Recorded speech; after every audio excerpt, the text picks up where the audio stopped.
Hello guys, welcome to smart Shiksha study in smart way. I am Dev Singh. जैसे कि आपको पता है, हम क्लास 12 अकाउंटेंसी का चैप्टर 1 नॉन प्रॉफिट ऑर्गेनाइजेशन कर रहे हैं। This is video number 6। इस वीडियो में हम बात करेंगे सब्सक्रिप्शन अकाउंट की। अगर आपने हमारा यूट्यूब चैनल सब्सक्राइब नहीं किया तो इसे सब्सक्राइब करें, प्रेस करें बेल आइकन को, जिससे आपको न्यू वीडियोस की नोटिफिकेशन मिलती रहे। चलिए शुरू करते हैं। लास्ट वीडियोस में हमने डिस्कशन की थी इनकम सोर्सेज ऑफ एनपीओज कि एक एनपीओ के इनकम के सोर्सेज क्या क्या हैं। Subscription, donation, entrance fees, life time membership fees, endowment funds, sale of old items, sale of assets, investments, legacy, grants, other revenue receipts. अब हम क्या करेंगे, इन सबको डिटेल में डिस्कस करेंगे। पहले हमने एक लाइन में इनको समझा था प्रीवियस वीडियोस में, अब हम इसको डिटेल में डिस्कस करेंगे। सबसे पहले आपके पास आता है subscription. Now what is subscription? जैसे कि हमने कोऑपरेटिव सोसाइटी का एग्जांपल लिया था, कोऑपरेटिव सोसाइटी में जितने भी मेंबर्स होते हैं वो मंथली बेसिस पर या रेगुलर बेसिस पर कुछ अमाउंट इलेक्टेड पर्सन्स को देते हैं और वो इलेक्टेड पर्सन्स वो अमाउंट सोसाइटी के बेनिफिट के लिए एक्सपेंड करते हैं। तो जो अमाउंट मेंबर्स के द्वारा रेगुलर बेसिस पर या मंथली बेसिस पर पे किया गया, that is known as subscription. So in case of cooperative society, the monthly amount received by elected persons from the members is subscription. उसी तरीके से एक और एग्जांपल देखिए, स्कूल में स्टूडेंट्स स्टडी करते हैं, बदले में क्या पे करते हैं? फीस। वो फीस मंथली बेसिस पर या क्वार्टरली बेसिस पर यानी कि रेगुलर बेसिस पर पे की जाती है स्टूडेंट्स के द्वारा स्कूल को। That is known as subscription for the school. तो सब्सक्रिप्शन क्या है? जो रेगुलर बेसिस पर अमाउंट पे किया जाता है मेंबर्स के द्वारा एनपीओ को, that is known as subscription, ताकि मेंबर्स की मेंबरशिप चलती रहे, remains alive. So subscription is the main source of revenue for NPOs. तो एनपीओ के लिए मेन सोर्स ऑफ इनकम क्या है? सब्सक्रिप्शन। याद रखना है, एक नंबर का क्वेश्चन इसमें से बन सकता है। It is the amount paid by the members of the NPOs periodically. तो पीरियोडिकली ये अमाउंट मेंबर्स के द्वारा एनपीओ को पे किया जाता है, so that their membership remains alive, ताकि उनकी मेंबरशिप चलती रहे। As we studied in class 11th that accounts are prepared on accrual basis. तो क्लास 11th में आपने सीखा था अकाउंट्स कैश बेसिस और एक्रूअल बेसिस पर प्रिपेयर किए जाते हैं, मगर हम एक्रूअल बेसिस फॉलो करते हैं अपने बिजनेस अकाउंट्स में।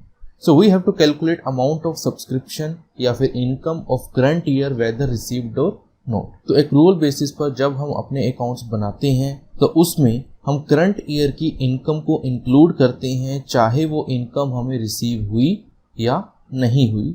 जितनी भी मेरी करंट ईयर की इनकम है उसको मैं इस साल के अपने अकाउंट्स में शो करूंगा। हमारे पास आता है आगे, अब एक्रूअल बेसिस पर अकाउंट्स कैसे बनते हैं, कैसे कैलकुलेट किया जाता है कि हमारी इनकम कितनी है, तो उसे कुछ केसेस से समझने की कोशिश करते हैं।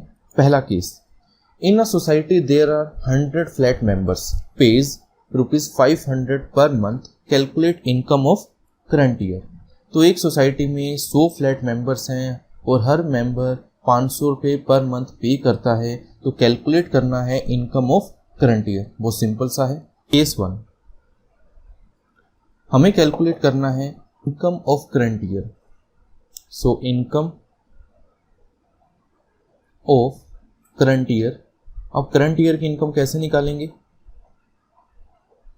Is equal to number of members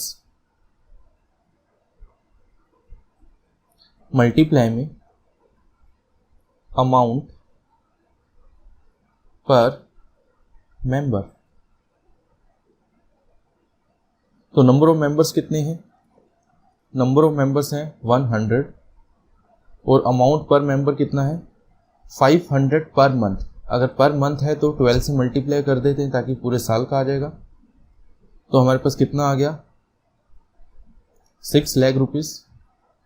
तो 6 लाख रुपए मेरी इस साल की इनकम बनती है, चाहे मुझे मिली हो या नहीं मिली हो। एक्रूअल बेसिस पर मैं अपनी इनकम 6 लाख रुपए शो करूंगा। ये था पहला केस। अब आते हैं केस नंबर 2 पे।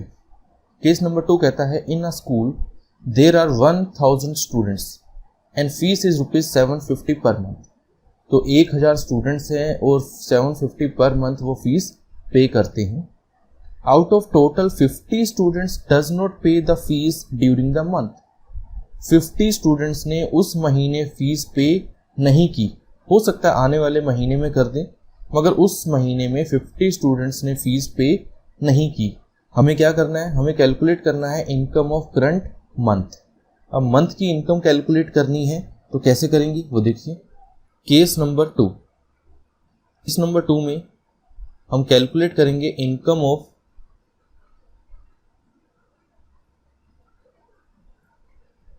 Current month. तो क्या चाहिए हमें, नंबर ऑफ मेंबर्स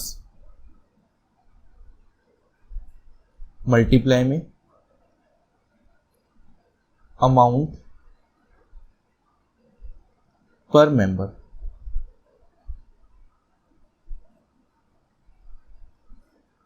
तो नंबर ऑफ मेंबर्स कितने हैं, 1000 स्टूडेंट्स हैं और हर स्टूडेंट कितनी फीस पे करता है, 750। तो मेरी इनकम कितनी आई, 7,50,000 रुपये। अब उसने बोला 50 स्टूडेंट्स ने फीस पे नहीं की। तो ये क्या है, ये है आउटस्टैंडिंग या फिर एक्रूड इनकम। एक ऐसी इनकम जो हमने अर्न कर ली मगर हमें रिसीव नहीं हुई। तो ये कहां पर शो किया जाएगा, ये शो किया जाएगा आपको बैलेंस शीट में, बैलेंस शीट की एसेट साइड में, कि इतनी इनकम हमने अर्न कर ली, एक्रू कर ली, मगर हमने रिसीव नहीं की। तो एसेट साइड में इसको शो किया जाएगा। मगर जब हम अपनी इनकम शो करेंगे, इनकम कितनी शो करेंगे, 7,50,000 मेरी टोटल कितनी इनकम बनती है, चाहे मैंने रिसीव की या फिर नहीं की। This is case number 2। अब आगे चलते हैं केस नंबर 3 पर। केस नंबर 3, अब केस नंबर 3 क्या कहता है, fees collected by the school is 9,75,000। अब इस केस में बोलता है कि फीस कितनी मिली स्कूल को, 9,75,000। During the month 25 students does not pay the fees at ₹1,000 per month. और ड्यूरिंग द मंथ 25 स्टूडेंट्स ने फीस पे नहीं किया and their fees is outstanding. Calculate income of current month. पिछले केस से और इस केस में एक डिफरेंस है। पिछले केस में नंबर ऑफ मेंबर्स गिवन थे, यहाँ पे नंबर ऑफ मेंबर्स या नंबर ऑफ स्टूडेंट्स गिवन नहीं है। अब इस केस में क्या करें, जब हमारे पास नंबर ऑफ स्टूडेंट्स गिवन थे तो हमने क्या किया, नंबर ऑफ स्टूडेंट्स को अमाउंट पर स्टूडेंट से मल्टीप्लाई किया, तो हमारे पास अमाउंट ऑफ इनकम आ गया करंट मंथ का। Income of current month, current month की इनकम कैलकुलेट करनी है। हम एक्रूअल बेसिस पर अपने अकाउंट्स बनाते हैं, एक्रूअल बेसिस पर अपने अकाउंट प्रिपेयर करते हैं। तो हम एक्रूअल बेसिस पर अपने अकाउंट्स प्रिपेयर करते हैं। एक्रूअल बेसिस क्या कहता है, चाहे इनकम रिसीव हुई या नहीं हुई, मेरी करंट पीरियड की इनकम जितनी भी है उसको शो करो। तो अब यहाँ पर क्या बोला जाएगा, जितनी इनकम हमने रिसीव कर ली प्लस जितनी इनकम हमने रिसीव नहीं की, दोनों को ऐड कर दो तो क्या आ जाएगा, मेरी करंट मंथ की इनकम। तो इस महीने मैंने कितनी इनकम रिसीव की और कितनी इनकम मैंने इस महीने रिसीव नहीं की, उन दोनों को ऐड कर देंगे तो क्या आ जाएगा, करंट मंथ की इनकम। तो टोटल फीस रिसीव्ड, तो टोटल फीस कितनी रिसीव की, 9,75,000। और 25 स्टूडेंट्स ने अभी फीस पे नहीं किया, तो प्लस आउटस्टैंडिंग कितनी है, 25 स्टूडेंट्स ने 1000 के हिसाब से फीस पे नहीं की, वो आउटस्टैंडिंग है। यानी कि इतनी फीस मैं अर्न कर चुका हूं मगर मिली नहीं, तो मेरी टोटल इनकम कितनी आ गई, 10 लाख रुपए। तो 10 लाख रुपए मेरी टोटल इनकम है। ये था केस नंबर 3। अब बात करते हैं केस नंबर 4 की। केस नंबर 4, केस नंबर 4 में कहता है fees collected by the school is 10,10,000। During the month 45 students does not pay the fees at ₹1000 per month. तो 10,10,000 की फीस हम रिसीव कर चुके हैं ड्यूरिंग द मंथ। 45 स्टूडेंट्स ने फीस पे नहीं किया 1000 पर मंथ के according, and their fees is outstanding, और उनसे अभी फीस लेना बाकी है। 35 students pay their fees of next month as an advance in this month. 35 students ने अगले महीने की फीस इस महीने पे कर दिया। कैलकुलेट करना है amount of subscription of current month. हमें इनकम कैलकुलेट करना है, इनकम ऑफ